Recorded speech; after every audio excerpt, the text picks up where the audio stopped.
First question will be, what are the biggest pain points in the hunting industry right now?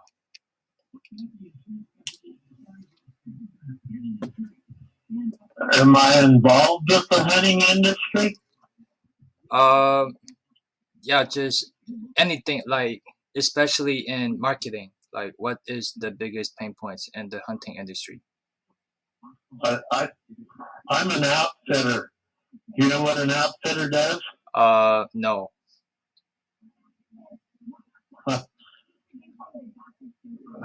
Well, in Colorado and most other states, if you take people hunting, you have to be a registered outfitter to use other people's land to hunt on. Oh, yeah. So, does that require like a very specific kind of person? So not everybody can do this, and so the people are very limited into doing this. So the marketing doesn't really actually work. Well, you're talking about advertising for hunters to go hunting as marketing? Yeah. Is that a option? Yeah. Yeah. Or Is hunters? that? I'm sorry. Go on.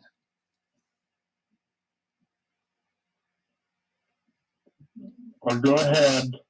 All right. I'm not sure I understand the purpose of what all your questions are for.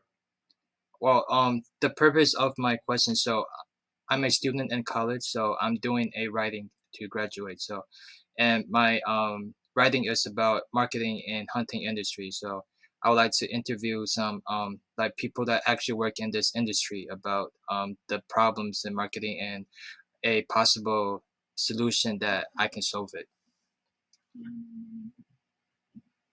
Okay. Yeah.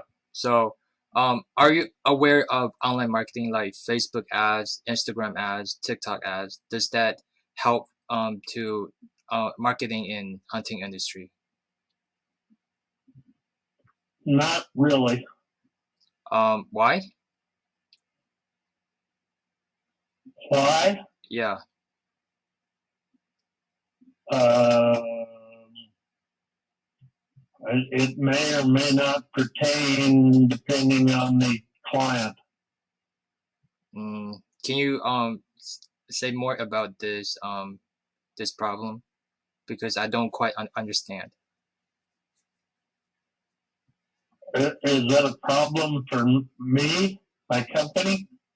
Um, like for marketing, for online marketing, like do you feel like you missed the opportunity?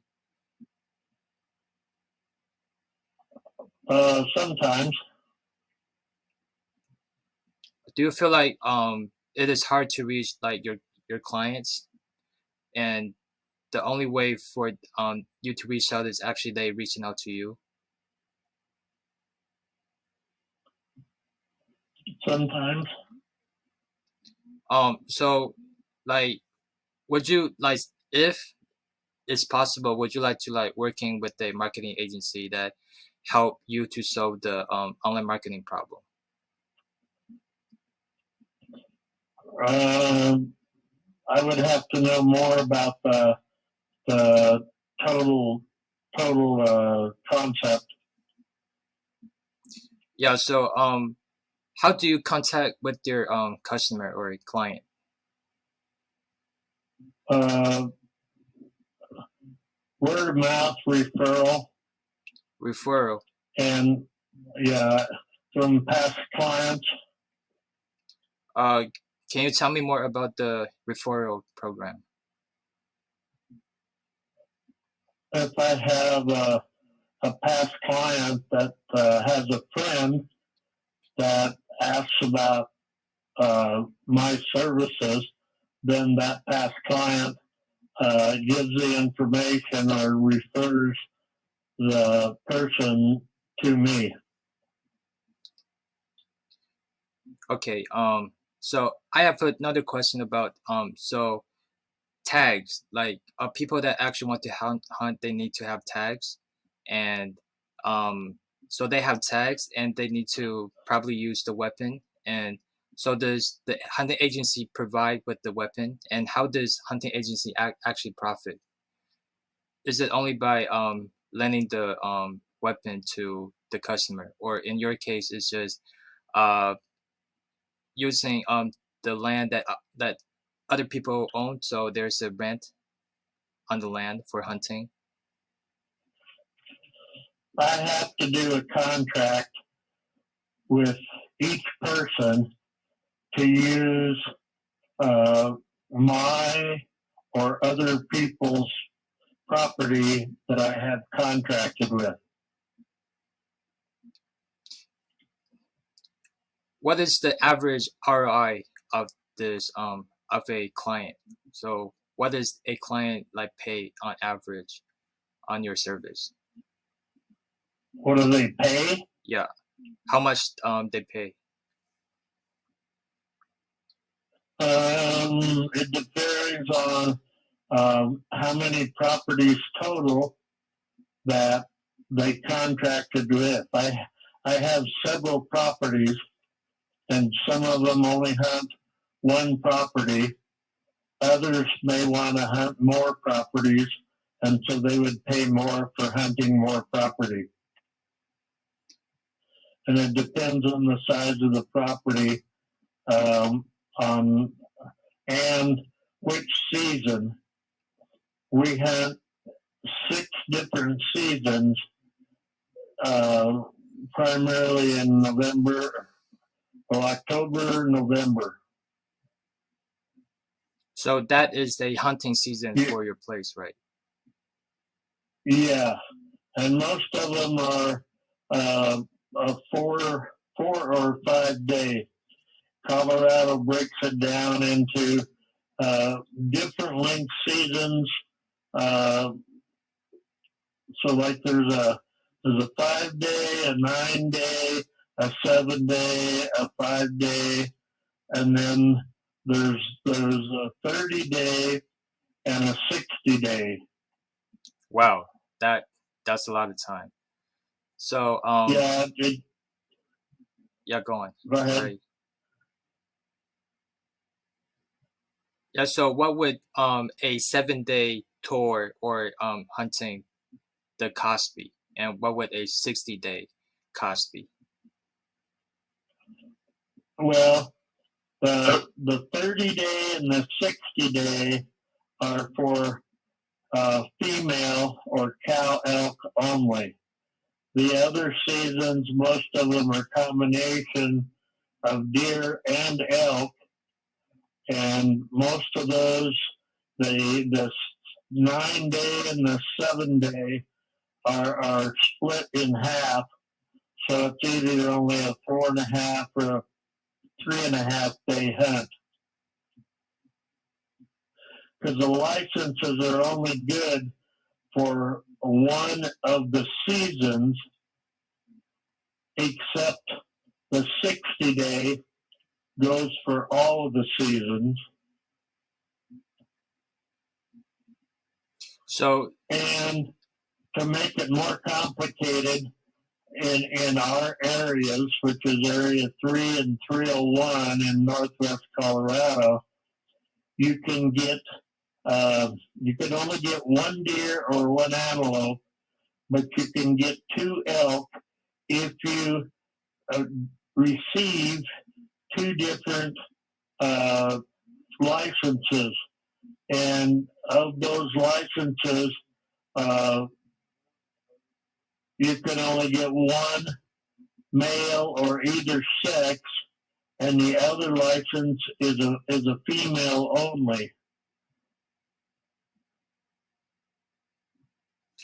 so what you're saying is, so if there is a 60 day tour, so it means that it's going to be split into a full year.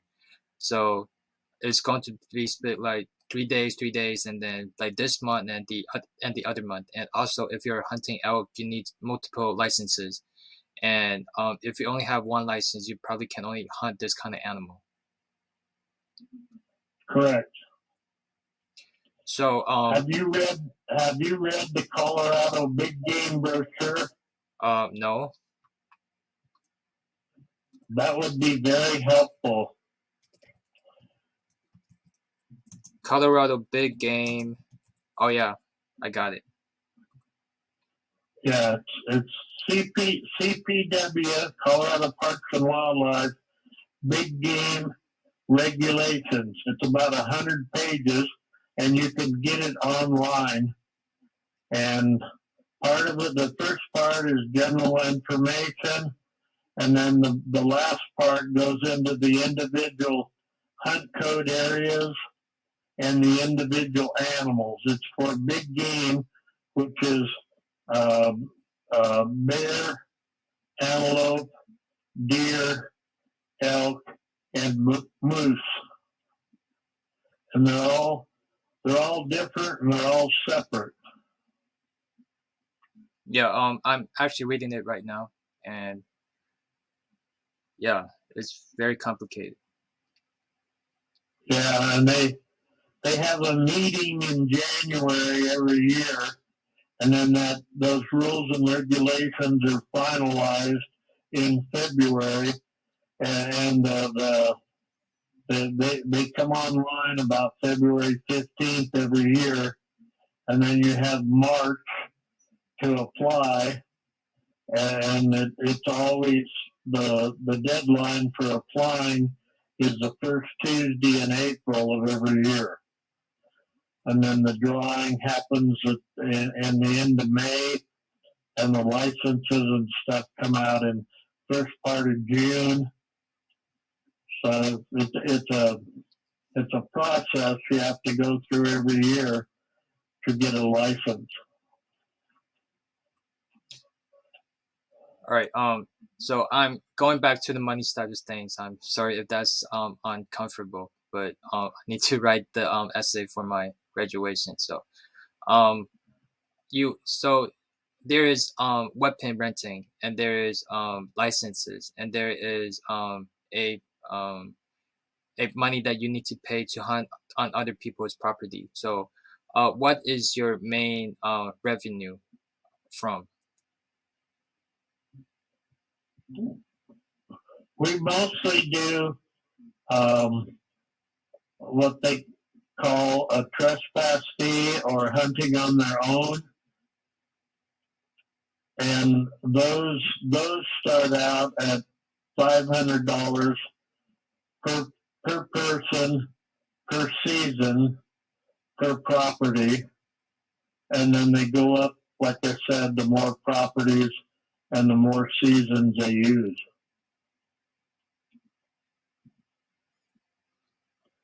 All right. So do I call your business a hunting business or a hunting agency? It's a hunting service business. All right. So I always have this question in my mind. So a person, if they want to hunt, they need to uh they need to do tags, and they need to have licenses. So what does the hunting service business uh so what do a person that want to hunt that goes to hunting service business? Well, you have to get permission and contract to hunt on private land, and then your license. Some licenses are private land only. Some licenses are both private land and public land. You don't have to hunt on private land only, or you don't have to hunt on public land only unless you have that type of license. Okay, so what kinds of what kind of people are they that they want to hunt in like private hunting lands? Like why don't they just hunt in public land? Generally speaking, a higher quality, in other words, for the males, your bigger males, you have a better opportunity of getting a bigger animal on private land compared to public land. But that also depends on the area. Some areas have very good private land and not too good of public, and other areas are opposite. It just depends on the area in the state, how many animals are there, and what's going on. And this year, especially, there's going to be a factor of the high snowfall rate in the winter and a lot of animals dying because of the winter kill. So overall, there's probably going to be a lot less animals, maybe as much as 50% of the animals that die in the wintertime because of too much snow and they can't get down to any food to eat.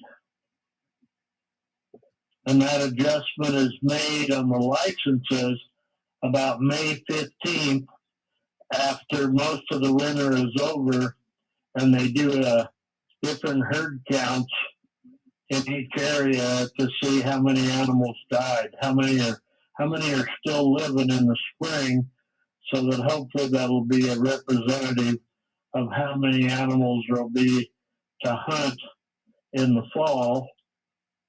And that's, each area has an ideal amount of animals. So if there's over the amount of animals, they might increase the licenses for that area. But if they have a bad winter kill, they have less licenses or possibly even no licenses at all to hunt.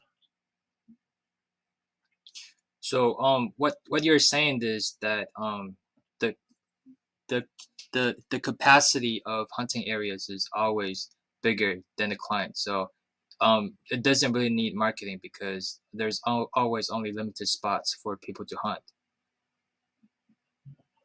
Yeah. To be more knowledgeable, more successful, you have to take all these factors into account for where you're going to hunt or apply for hunting for the year. It's some people try and do everything. I'd say most people try and figure out everything on their own. There are a few people that contract services and use a company to try and figure out where are the better places to hunt. But the better places to hunt usually always cost more money. So it depends on your resources of how much money that you want to spend to go hunting. So what you're saying is that is actually people that paying big money for consulting about what is the best places to hunt. Yes. Okay. But that it's only a guesstimate because there's no way to know because mainly weather affects the conditions and how many animals are in each area. There's the other day I heard my friend talking about private game reserve. So what they're saying is there some rich people that they imported animals from Africa and they let rich people to hunt them down. Is that a thing in the hunting service business? Every company is different. Okay. Yeah, so what is the demographic looks like with the people that actually wants to go to the private hunting area?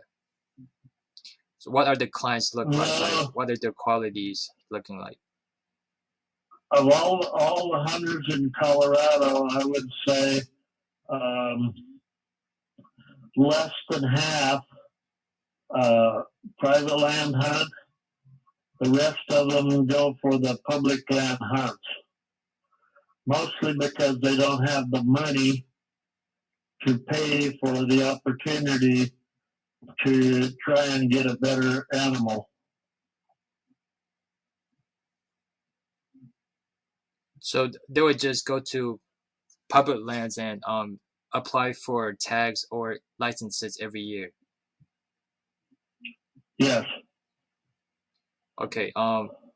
What is COVID affecting hunting services or hunting business or hunting in general? What is what for? COVID-19. Is COVID-19 actually like affecting the hunting business, or is it a non-factor? There's a lot of different factors. Most, well, I would say most outfitters that take people hunting, it's a part-time business. They have to do something else to pay for the rest of their income for the rest of the year. Most of the hunting is only 1 or 2 months out of the year. Some of the hunting, if you do archery, starts in August, September, and then muzzleloader is September, and then rifle is September, October, November, December. So August, September, October. If you full time and if you do everything, you could be in the hunting for 5 months. But most people, especially just the hunters, are only for 1 week. Where most of the outfitters, the people that do the hunting, are for 2 or 3 months, and that depends on where their property is at and how much of it is weather regulated by the amount of snow that causes the animals to migrate. The high country hunts, if it snows up in September or October, you can't get to the rest of, you can't get on the property, and the animals are gone for November, December. So some of the bigger hunter outfits, they have property that goes from high altitude down to lower altitude, so that the animals migrating move back and forth between. They cycle between in the full year between the fall migration and then the spring migration back to the fall migration. Some animals don't migrate very far. Some animals migrate as much as 100 miles or more. Okay, so you're talking about animals migrating. So if a animal that he starts from a public land and through the weather he migrated to a private land, does the animal count as a property and the private landlord, you know, do they count as their property, or that is a different type of business? Most of your higher elevations are national forest or Bureau of Land Management public lands. Then and as you go lower, it becomes more and more private land only. And so, as an outfitter, you have to have a special permit to hunt on either national forest or public land, and then you have to have a contract with whoever owns the private land on the lower elevation properties. I heard a lot of people saying that hunting is a riskman sport, but from what you just said, hunting, most of the hunters they only settle for the public lands, which is a low entry. So can you elaborate more on that? Well, like I said, it depends on the hunter and how much money they have. That will allocate how many different places or services that they're able to afford to try and get what they want as a as their goals in hunting. And most by law, you have to eat the meat of the animal that you take. There are some hunters that only want to hunt for the horns, but they are required to do something to take care of the meat also. Because it used to be everybody hunted for meat. Now most people hunt just for the opportunity to try and get a big animal or hunt. It's because of because society has improved. Most people they don't have to hunt for meat. Yeah.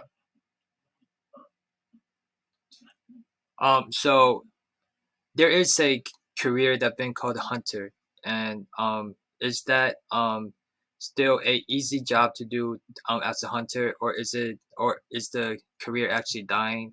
Because I actually watch a lot of YouTube videos about hunters, and they are actually hunters. The hunters are YouTubers themselves, and they talk about how to become a hunter and how to make money as a hunter, and how to get sponsored as a hunter. So, how do hunting business services work with hunters? Are they being done as a guide, or are they being employed to do a certain type of hunting, or are they being employed as a teacher to help teach hunting lessons? Can you tell me more about that?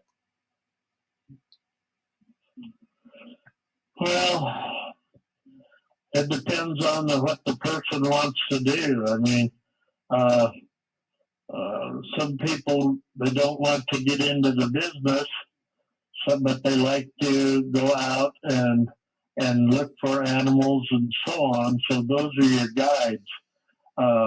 Most to be a business person, an outfitter, you have to have an incentive and the resources to have more money to get to buy more properties or lease more properties to have more resources. So you're saying that a hunter, a skill, a vital skill for a hunter is to know the owner of the property so that he can hunt on those areas. I guess yes. Okay. Yeah, so can I ask one more time of the first question that I was actually asking? So the question is, what is the biggest pain point in hunting business, or hunting service business, or hunting as a whole? What's What's the biggest what's the biggest or pain points, or what are the pain points? You can give me some like a lot of problems, like pain points as in problems.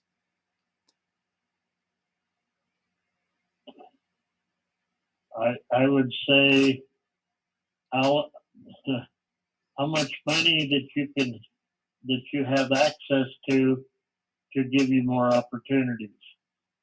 If you don't have the money, there's only certain things you can do. So Yeah. it takes money to make money. Yeah. But that is coming from a customer perspective. What about coming from a business owner perspective? I would say the same. That you want to access to people with more money and want to hunt. Is that true? Yeah, So I read an article that said 90% of hunters, or even more, are white. And like other races that they aren't actually really interested in hunting. Um, and most of the people that hunt, they came from a family that actually hunts, and the percentage of people that actually hunt is declining, but the whole numbers of people that hunt is actually increasing. So do you have any things to say about this situation? Well, since the start of COVID in 2019 or 20, a lot of people were concerned about the grocery stores having meat to eat. So more people started hunting so that they could more control uh, what they could eat. And not only for hunting, but for gardening and so on. People wanted to be, or as a whole, are more, have done more in the last 4 or 5 years to be more self-sufficient because of what COVID did.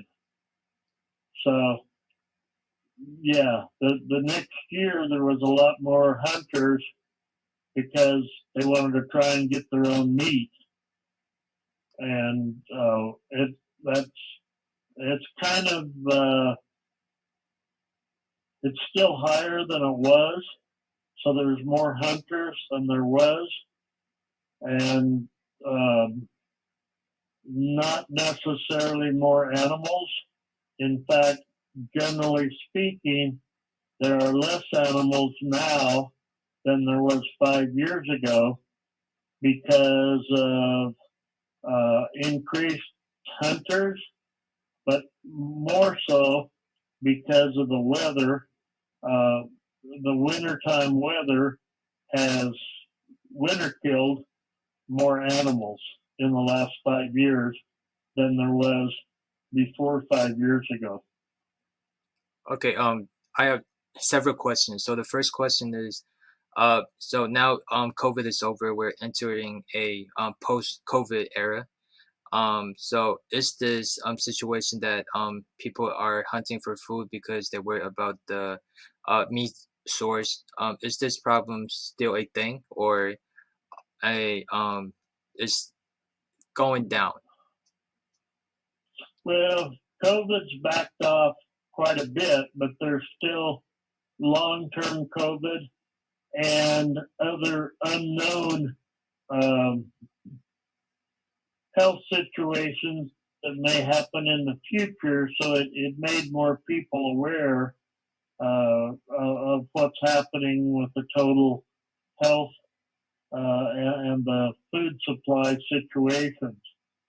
Um, I, I I deal with there's a lot of different aspects to deal with. Uh, the hunters are uh, they're they're more conscious, more considerate about where they're going to hunt because of what's happened in the last 5 years. And the biggest thing, all the prices have went up so much more because of all the issues affecting everything your fuel costs, your transportation costs, Oh your yeah, lodging yeah. costs. So um, I have hunters that don't hunt anymore because it's too expensive, and that's across the board for everything. So it, they had to prioritize, and because of money again, uh, they're not hunting now than when they was by 4 or 5 years ago. Um, so a lot of adjustments every year because of that. Yeah. So the second question is so like travel agencies, they see a sudden boom um ever since COVID um is less restricted. for people? Is there a sudden boom for hunting service business? Like there's a That period of time just suddenly like people like every people in the town is going hunting. a lot of factors to answer one way or the other. I'd say everything affects everything else. Okay, so is business owners of hunting service, are they actually happy that the people are over exceeding the the capacity of hunting? Are they happy that they have more customers, or they are just happy with the normal amount of customers they have, and so that they don't need to worry about the amount of animals?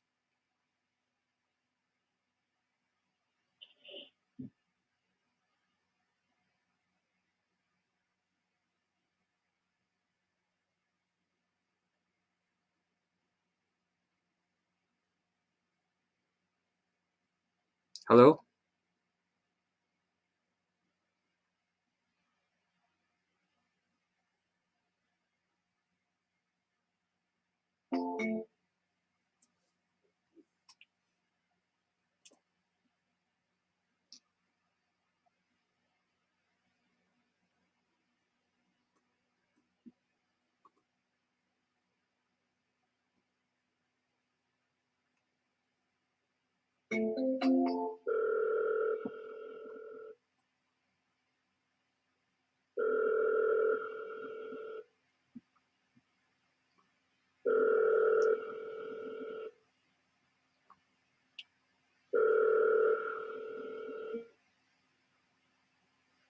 Hello.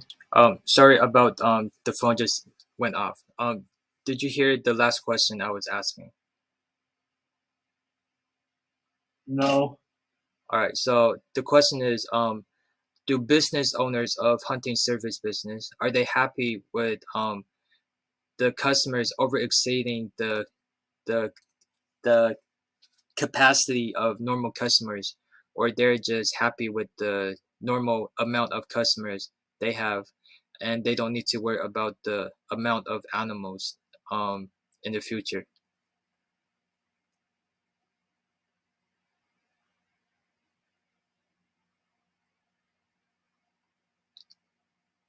Hello?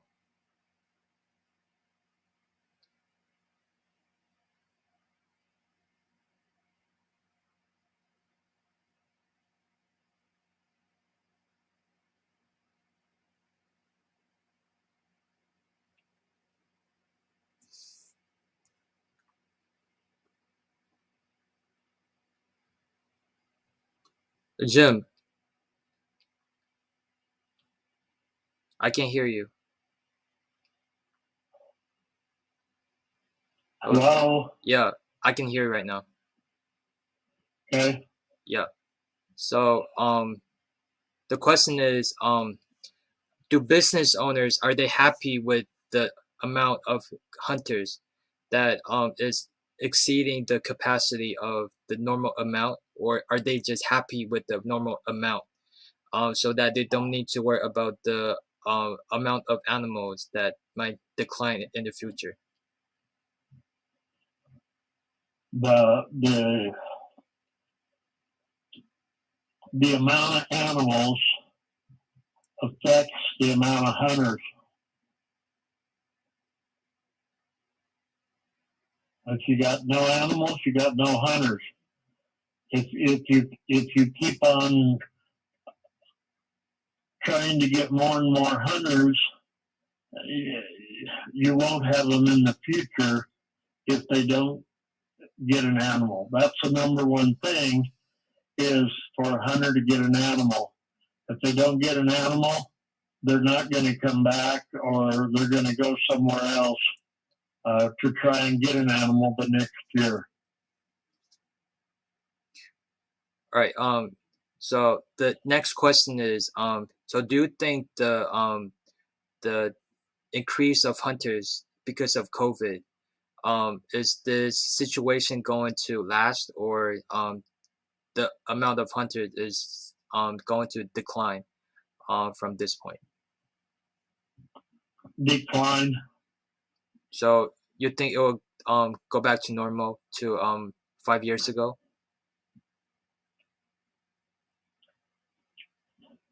Possibly.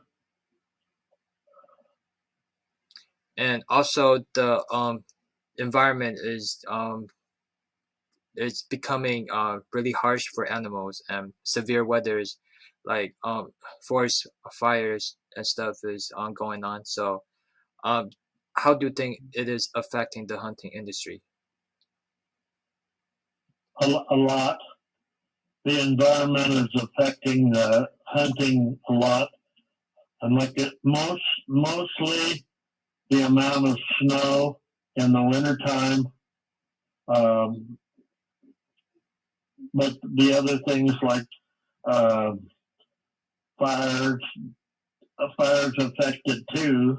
But so that affects how much food and what's available.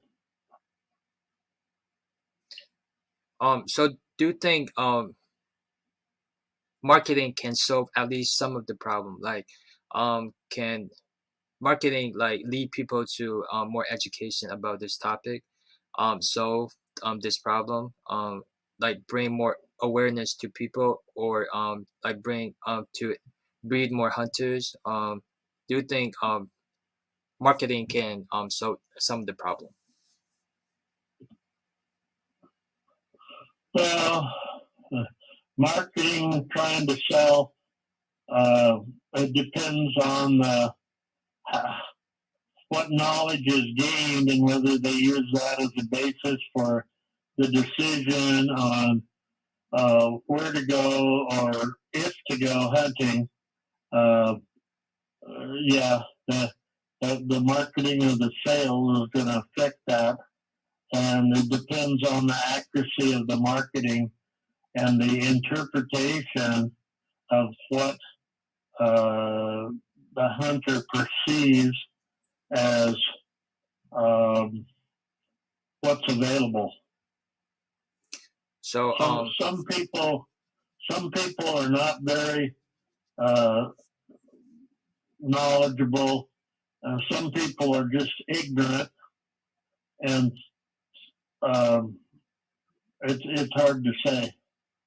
yeah, so I think I just came up with the idea that the marketing of distribution of animals, like basically hunting seasons and the amount of animals of each area.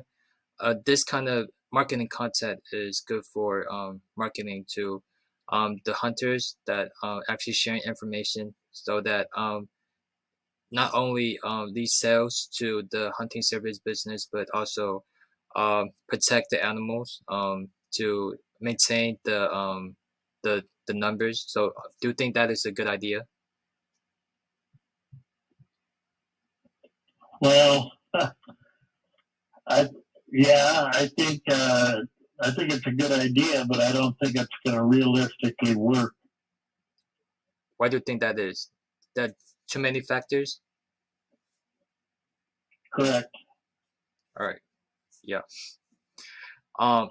You also mentioned private landowners. Um, is their number one concern is to have more clients to hunt in their area so that they can make a profit, or the reason that they have those private lands is just because they're so rich and there just happens to be animals on their land?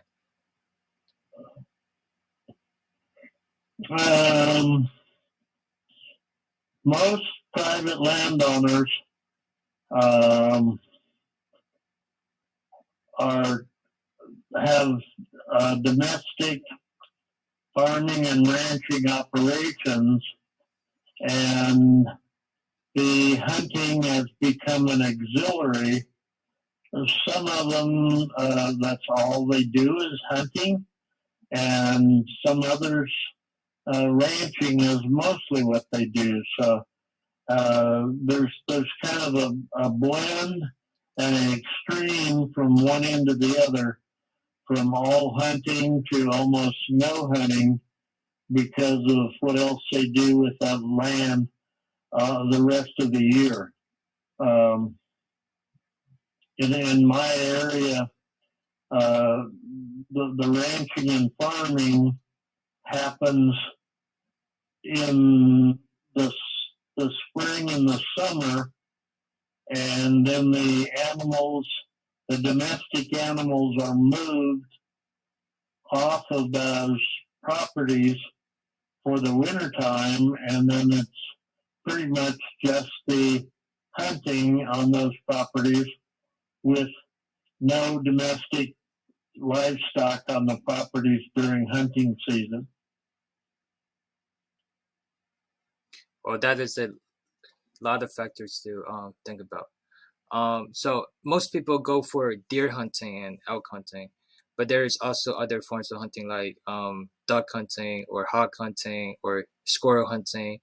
Um, so so do so what is the like I wouldn't say difference, but what are the different aspect, like different scenario of this different kinds of hunting, different things to worry about, different rules of the game, yeah, just what are the differences mainly? Well, my primary businesses are antelope, deer, and elk, and it's about a third, and a third of how many hunters that we do for each of those three. Very little small game, and there are no um, there's no bear, no moose, no goat, no sheep in our area. It's only antelope, deer, and elk. Oh, what about squirrels? There are squirrels everywhere, right? And rabbit and hog, maybe not every Yeah. places. Uh, Other than for um, squirrel control, most of my hunters don't squirrel hunt. Is it because they're They're just, not they're just big animals, they're just small and they don't want, they're not yeah, interested? Okay. yeah, And the meat aspect too, they want the meat, uh, and not a lot of meat in squirrels. yeah, yeah. They're not gonna they're not gonna come to the country to hunt a squirrel Yeah, yeah, yeah, when yeah, they have them at home. Yeah. yeah. That is actually so true. Yeah.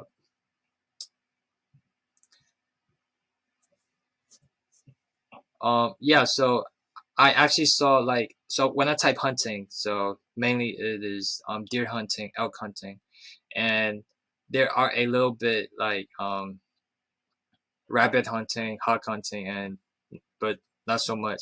But there's also one word that's popping up. It's called outdoor, and for the longest of time I'm so confused what why outdoor is linking with hunting, and because it's so dictory.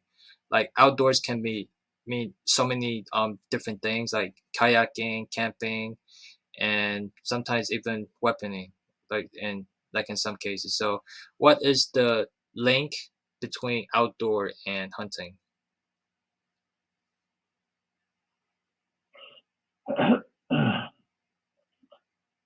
there's there's no there's no big game, no antelope, no deer, and no elk indoors. They're all outdoors. Okay, I think that explained. Yeah. Um, what about weaponry? Is weaponry like you need weapons to hunt deers or elk? So what is the link? So how does the business work with weaponry? So do they mainly just rent the weapons when they hunt, or there is other like affiliate or business partners that are working with weaponry? Do Well, hunting service business they produce weapons on their own, or they just resell the weapons? archery 5% or the first in August. Muzzleloader 5% in September. The other 90% is rifle, and that's September, October, November, December. What does the month have to do with weapons? That's when the seasons and the licenses.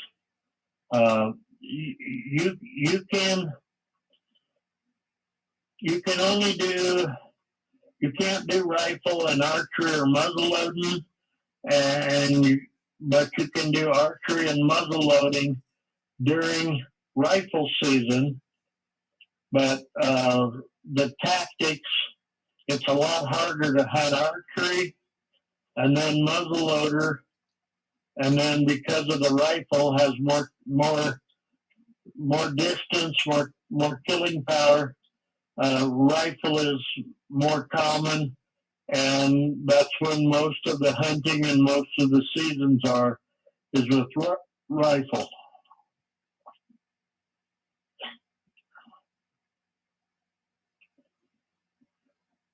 So it's hard to advertise weapons on Facebook. There is a restriction on weaponry advertisement on Facebook, and you cannot put really bloody animals on Facebook too. So mainly, when I see the ads on the animal is just a deer for hunting, and they'll just put the title on elk hunting, deer hunting on the top, and then on the bottom they'll link the business place. That is the form of online advertising, and when they click on it, there's a lead form, and the lead form, the people will just write in their phone number, and they will probably schedule a appointment with the hunting service business. So that is the online marketing works. Um, do you think that is going to help the business, or do you think it really doesn't solve any problem because the demand is there, the the the amount of animals is there, and yeah. So I want to know your thought on this form of advertising.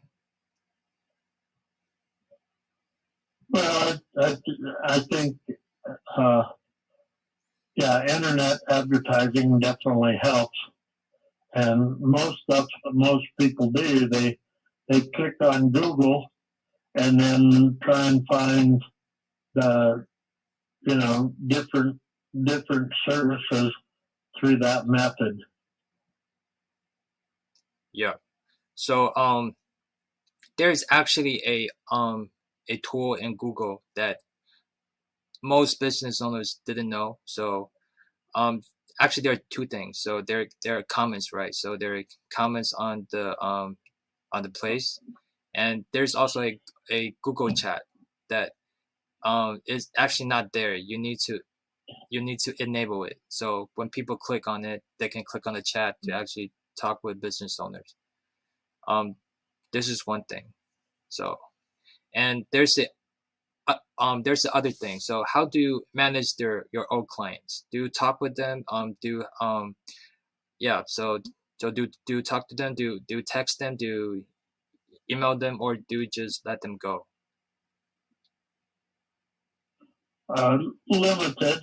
Do a little bit with that. Yeah. So I was actually studying marketing, so I know. So there's a tool called High Level. So it is actually a CRM system, so customer relationship management.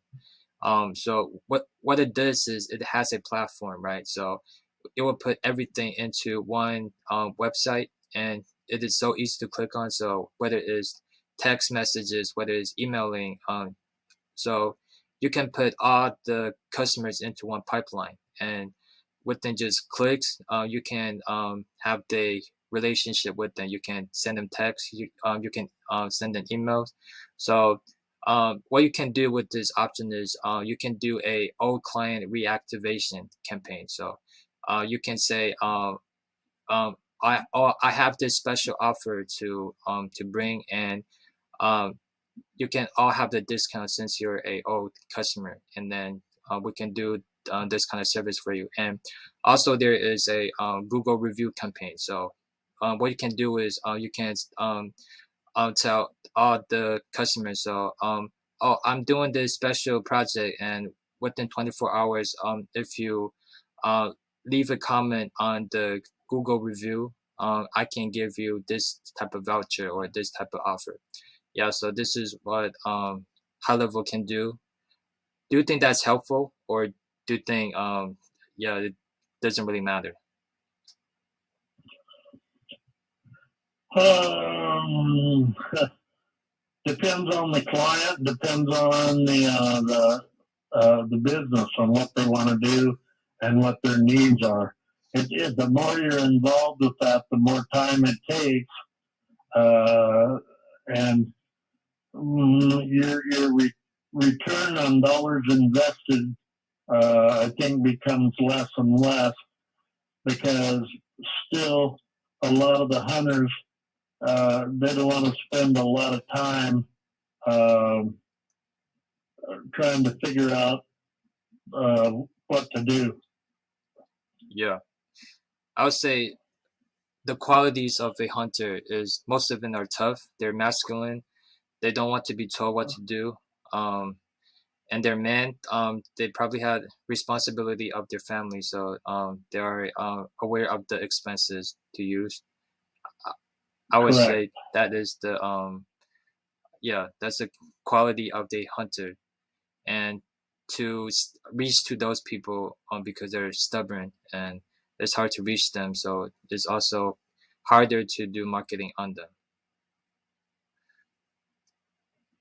Yeah, I I found that some of them, they only want the basic answers. They don't want to get involved in all the other technical aspects that may be available. Yeah.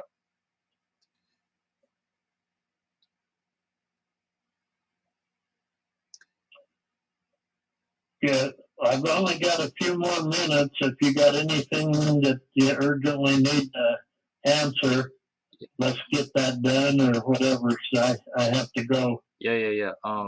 Yeah, so I actually ran out of questions. So yeah, this is a very good interview. I asked a lot of questions and I gave a lot good responses from you. So I'm really grateful for this interview. Okay. All right. Yeah. I'll I would like to read your final papers or whatever, to see what you come up with in your thesis or your speech. Is this for a bachelor's or master's or doctor's degree? What are you working on? it's a bachelor degree, and this topic is actually I'm still working on a proposal, so handing to the professor on whether I can do this topic. Yeah, and the Oh, professor is not white, so I, I don't think he will be that interested in hunting. So I don't know. Yeah, I, I'll see. okay. Yep, yep, yeah. All right. Well, Right. Have a good good night. luck. Yeah. See you later. Bye. Okay.